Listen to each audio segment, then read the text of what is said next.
welcome everyone. Welcome back to another Divine Cooking at Home. Thank you for the town of Okotoks people for being involved in this. We of course have done another Facebook poll.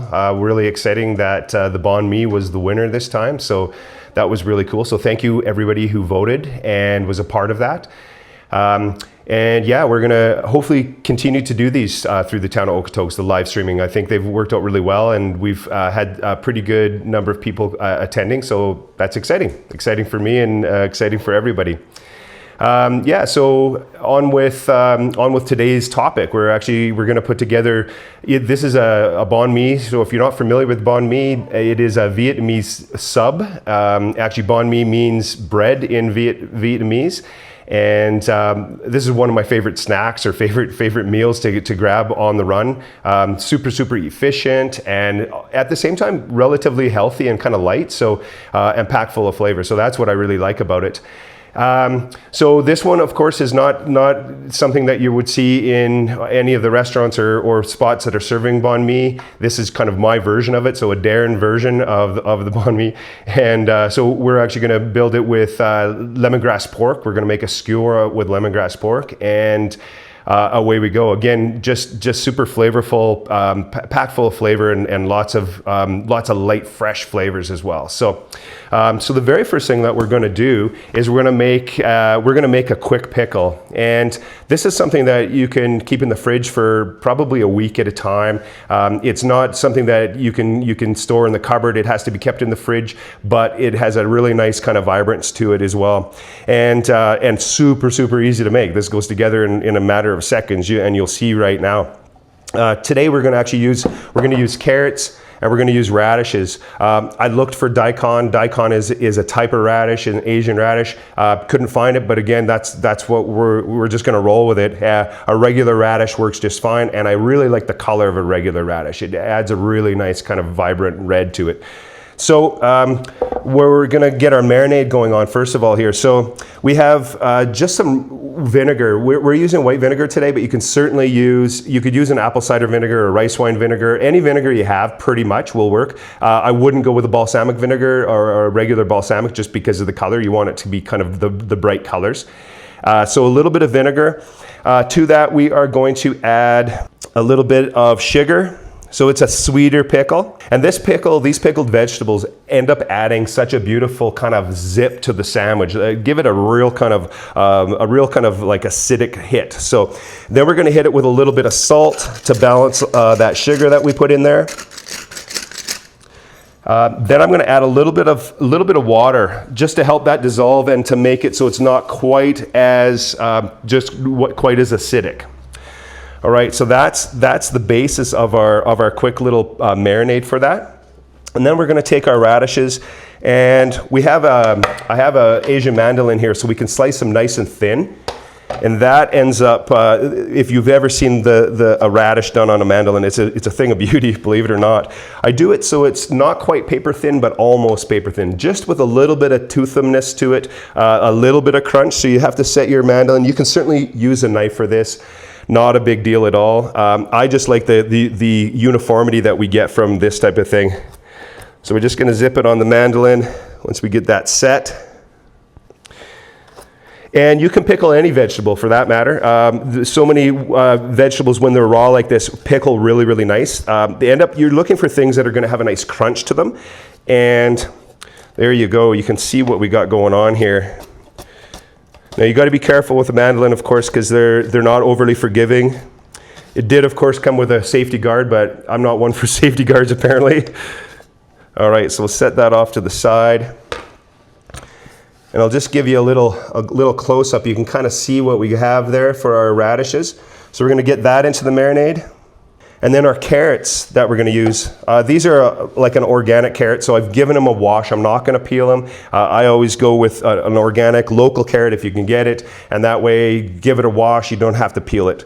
So I'm going to grate it on the coarse side of the grater. We're going to do it at an angle lengthways up and down so that we get a longer strand of the carrot, and I find that adds kind of an interest as well to it.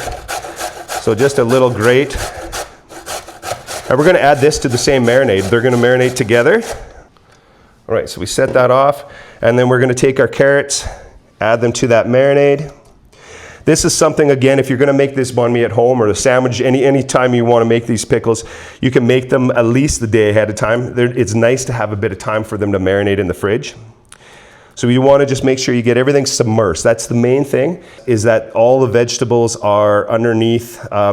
So you can see that there's the water, or I should say the water and the vinegar mixture comes up above there. Okay, so that's ready to go into the fridge. When I say a quick pickle, you can literally do this and eat it within about 15-20 minutes. Of course, it's not going to be quite as strong at that point, but it will still start to take on that pickling. So we're going to set that off to the side so that we're ready to go. And we'll just clean up our station here. Now, I was mentioning that this banh mi is a slightly different sandwich. Quite often they'll have chicken or beef if you go to one of the shops, and they'll have a couple options, usually a spicy chicken or beef. And as I'd mentioned, today we're gonna do pork. And this idea came to me, first of all, this is a family favorite. My kids love when I make this. We all do. And it's a really nice summer evening kind of meal, just simply because you do it on the grill outside, so you're not actually heating up the house, which is always a benefit. And yeah, it's filling and it's satisfying. It's really delicious. So we're gonna go ahead and mix together our, so I have ground pork in here, and you can kind of get a look at that. This is just regular ground pork that I buy at the grocery store. That's going to be our base. And then to that, we're going to add a couple different things. We're going to add a little bit of brown sugar, just to kind of bump up the sweetness. And that's the one thing about, whenever I think of Vietnamese food, the reason I love it, I love the flavor profile so much, is that it's a good balance of spicy, sweet, and salty. And then you add together with that the herbs that we're gonna put on here, and then those pickled vegetables. And that's what kind of brings it all together and gives you that loveliness. So that brown sugar is gonna add that little bit of sweetness for it. Then we're gonna add some crushed chili paste.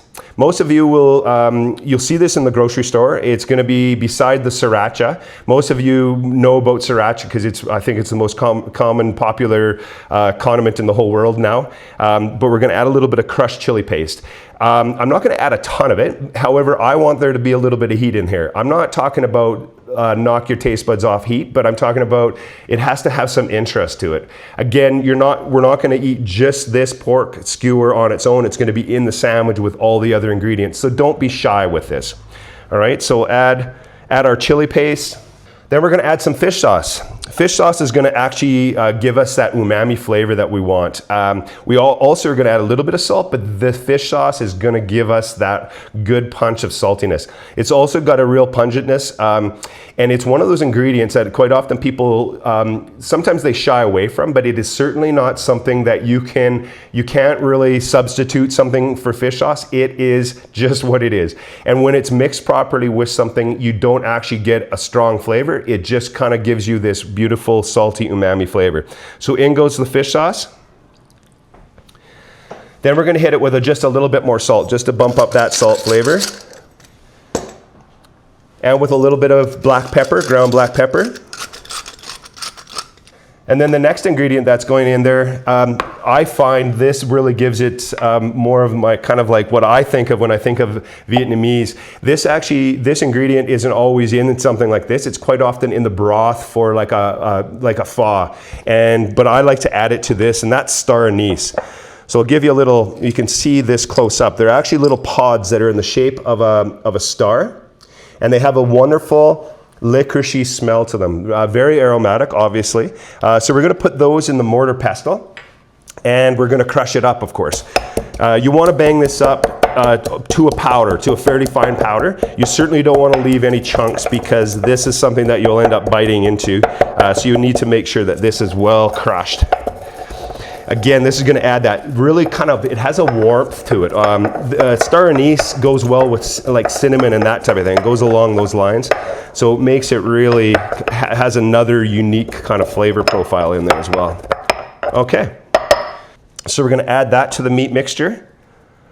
And now the fun part comes. I'm going to throw some gloves on just to mix this up really well. What you want to do is, this is not like making hamburgers or burgers. This we actually want to mix very thoroughly together. I think in the recipe I use the word vigorously, and I honestly meant vigorously. What we're trying to create is more like a sausage mixture in which it's emulsified. And as opposed to, quite often when we make a burger, we are very delicate with it, because we want the burger to be tender. This particular mixture, we want to mix it enough so that it is, so it actually holds together and actually kind of binds a bit together. Okay, so we'll give it a really, and I'm squeezing it kind of in between my hands so that you actually kind of manipulate it a little bit. And you'll find as you do that, it will start to absorb everything and kind of form a little bit of I always say it forms a little bit of a gel almost, and that's telling you that the emulsification has happened. Okay, so that's starting to look pretty good. You can kind of see it's all come together. Obviously, everything's mixed in. Obviously, you should not see any spots of the chili or the star anise. You want it to be mixed very well together. Okay. So now we're going to put this onto a skewer, and I'll show you how we're going to do that. You can form this into patties and do it on a burger bun. You can make it into meatballs and serve it over some vermicelli rice noodles. So there's many different options for using this particular mixture. So I have a nice skewer, a metal skewer here. I recommend the metal skewer, something bigger like this for what I'm doing. We're going to actually put it on a whole baguette. So for that reason, we were looking for something along this size. And what I'm going to do is start to just take kind of a handful at a time, and we're going to just thread it on. Now, of course, at this point it looks like that doesn't really work, but as we get it on, we're going to form it into a nicer kind of shape than that. All right, and then we can, once we get it all on, we can kind of form it nicely, and you'll kind of get an idea where I'm going with this. This is something you, at first when you're doing it, you might think, well, this isn't going to work, but trust me, it does. I do it all the time. And so I'm going to try to form kind of a square, so it has four sides to it. So not a square, but a four-sided skewer. And once you get it to that point, I tend to add a little bit of oil. Just a vegetable oil or light olive oil works fine, just so that it doesn't stick to the pan. Okay, and then once you get the oil on there, that'll allow you to kind of shape it a bit more, and then you can kind of turn it onto the next side and continue to form it. And each time you turn it, it'll kind of create another flat edge for you. And next thing you know, you'll end up with a beautiful kind of skewer of this lovely Vietnamese pork. Okay, this is actually looking really good. So that's pretty good. Usually at this point, I would, if I'm doing this ahead of time, I would put this in the fridge. And what that does is allows this to firm up, and then you can work with it a little bit easier. You can take it out to the grill at that point. I preheat my grill, obviously clean it really well, and with that little bit of oil on there, once this is sat in the fridge, then you can set it onto the grill. I preheat the grill to high, but then I lower it to kind of a medium low. Because this has the brown sugar in it, of course, it has a tendency to caramelize fairly quickly. So you don't want to be cooking it over a super high temperature. You're gonna kind of lower it. All right, so that's the skewer, the raw skewer finished product. We are going to set that aside, and we can get it onto the grill in a bit, but that gives you a little bit of an idea. Here, I'll give you that angle there so you can kind of see what we're working with there. And again, when you get it onto the grill, the nice thing about this is with the four sides, you set it onto the one side, and you're not going to muck with it until it wants to be released. So it's like doing a burger on the grill. You don't put a burger on and then try to flip it right away, or I guarantee it'll fall apart. Same goes for this. You're going to put it on the one side, and with the lower temperature, you let it go. And I just use a tong to kind of check on it. And when it starts to release, then you just roll it. You don't have to pick it up. You just roll it onto the next side. And each time you do a new side, it goes a little bit easier because it starts to set up. The meat starts to set up. So, all right, so there's our skewer portion of our banh mi sandwich. And we're going to set that off to the side. Okay. Now the next thing that we're going to get going on is our garnishes for this. This has a beautiful bunch of garnish that we're going to do. A couple things that we'll just talk about that we've already got made. So I've taken just some roasted peanuts and crushed them up. Just mortar pestle or a mallet, or put them in your mini food processor or whatever. I love the crushed peanuts on this particular sandwich. It just works really, really well. Then we're going to make a spicy mayo, and this is probably the easiest preparation you'll ever see. It is mayonnaise and sriracha. This is also used quite often. You'll see it on sushi. It's a garnish quite often on sushi. So we're going to take about half a cup of mayonnaise, and again, depending on how spicy you want it, you can add a tablespoon or two of sriracha to that. We have this in the fridge. We have multiple different flavored mayonnaises at any one time in the fridge. We just love it. We do a roasted chili mayonnaise or this spicy sriracha mayonnaise. It's just it's something different and goes so well on things. And the richness of the mayonnaise goes really well, plays really well with, again, those pickled vegetables and the fresh herbs that we're going to add to this. All right, so super simple preparation. That's our sriracha or our spicy mayonnaise. So we're going to set that with our peanuts that are ready to go. And then we're going to take some cucumber. This is a very, very common ingredient to put on a banh mi. So I'm just using some locally grown miniature cucumbers. And we're just going to slice, I like to take the end off, and then we're going to slice it just into strips. You don't have to have it perfect by any means, but you don't want to cut these too small because I like the crunch. You want to have that crunch of the vegetable in the sandwich. So just something like that. Okay, so we'll do 2 of those. Now this sandwich again that we're making today, this will feed probably 4 people, especially if you did a side with it. I'm thinking it'll easily feed 4 people, or it'll feed me by myself if nobody else is around. All right, so there's another garnish, and then of course we have our pickled vegetables. I'm just going to grab my fresh herbs out of the fridge. Okay. So I've pre-washed the herbs already, but I'll show you what we have. Of course, cilantro goes without saying. And I know not everybody loves cilantro, but cilantro to me on this sandwich is really and truly just gives it that super fresh flavor and loveliness. And then I'm going to add some fresh mint as well. I find the mint goes well with that as also. And sometimes when we think of mint, we don't always associate it with savory food, but I find it goes so well with this. And again, it gives you that kind of summery freshness. So those are the other garnishes that we're going to put on there. So there's everything that we have there, and as soon as we have our grilled our pork skewer, we can assemble the sandwich. So what I like to do is, you can see I have a whole baguette here. Now we're going to kind of like we want to pretty much fill the whole thing. So I'm going to cut it just in half. You can certainly toast it if you want. You don't have to. If the baguette is nice and fresh, then you're pretty good not to have to toast it. And I'm just going to pry it open. I try not to cut all the way through it, and that way you can kind of build it up. And this thing has a really nice, it's kind of got some nice showmanship. By the time you get everything on there and load it up with the garnishes, it looks really, really nice. We've actually took the liberty of grilling up one of those pork skewers ahead of time, so I have it ready to go. So you can kind of see what we got going on here. You can see how I've rolled it from side to side, and it's got a lovely caramelization going on. And that is, of course, that brown sugar in there really help that to caramelize up a fair bit.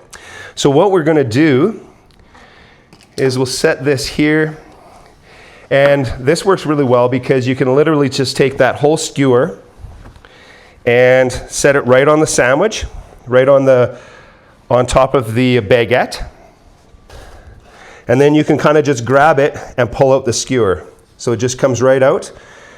Now I'm going to even this up because we want to make sure everybody gets some of the love here. So we'll cut that off. And then we're going to garnish this up. This is the fun part, when you have all the prep done, all your garnishes are done, and now it's just a matter of putting all the toppings on it. So we're going to start with our little bit of our spicy mayonnaise. And you can certainly put as much as you want on there. I sometimes spread some on the bread as well. But it's totally a personal thing, however much you want. Then we'll load up some of our cucumbers here. There's many different possibilities as to other garnishes that you could do for sure. Like I said, if you can get your hands on daikon, daikon's a very classic garnish for this as well. You can kind of see what we got going on there. It's looking pretty already. Then we're going to add to that some of our pickles. So with the pickles, you want to leave behind some of the brine. Of course, you don't want it to be too wet on the sandwich. So you take some of your quick pickles, draining them a little bit, and then just spreading them along the top. So nice when you have all the different colors, and then we'll dig down and get some of those radishes on there. Like I said, I love the color of the radishes. They just really pop on this for sure. All right, and then we're going to finish that up with the fresh herbs and then the crushed peanuts on top of that. All right, so we'll take another little look here. I always like to admire the colors on that. Okay, so there's our pickled veg on there. And then we're just going to start to pick some leaves off, some mint leaves. And you don't want a whole bunch in one spot, but a little bit all the way down so that every bite you get a little bit of the herbaceous notes as you're eating it. Take it all the way down. And then fresh cilantro. I tend to leave the stalks. I've cut off most of the stems. Cilantro is very delicate. In Thailand and Vietnam, they actually eat the root, the stem as well as the leaf. So I kind of think that the stem is tender enough, and it's got a nice crunch to it. So it's doable to eat the whole darn thing. Okay, so that's looking very, very nice. Looking really nice. Then we're going to finish that up. I'm going to finish that up with our crushed peanuts. And we'll just sprinkle that down the middle. Like so. Okay. So I like to serve this. I commonly serve this with a little bit more of the spicy mayo is really nice. So we're going to cut this. We'll cut this in half, two good sized portions. So we'll just cut it like so and get that onto the plate. A little teeny bit more of a drizzle of the mayo, just to say we did. And there we have it, folks. A very, very quick and easy summer evening meal. A lemongrass pork banh mi. And a thing of beauty for sure. And yeah, so thank you for joining me today. I know that's a quick and easy recipe. I hope you enjoyed it. Feel free to try it at home, of course. And yeah, thanks for joining. And if you guys are interested in more divine cooking, check us out on divinecooking.ca. Also, you can check us out on Instagram at Divine Cooking at Home. So yeah, keep watching and keep coming back. Thank you very much.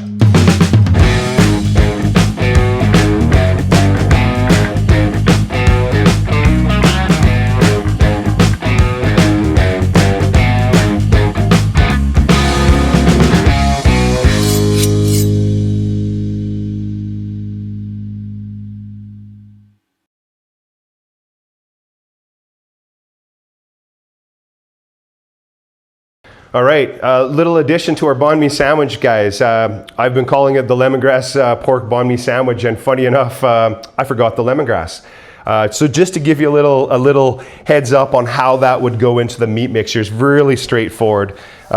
Silly that I forgot it though. So the lemongrass, if you've ever bought it, comes in a stalk like this, and you're gonna peel off the outer. Peel off the outer leaves until you get down to a nice tender inside. And then I usually trim off the ends and the bottom. You want to trim off the bottom because it's a little bit more dense. And then from there, we're just going to mince it up. So I start by slicing rounds, like so. And once you get the rounds sliced, then you can finally dice it. So you can go ahead and just kind of dice it away. You do need to make sure this is fairly finely diced because it's quite fibrous. You will, if you leave this whole, you can cook it all you want, but it will remain to be quite fibrous. So mincing it really, really well will help, of course. Okay. And so there you go. And when you're cutting this, you can get that aroma, that beautiful lemongrass aroma. It's just so, so nice. That would have gone into my meat mixture. So sorry about that. Please join us again. Thank you for coming out.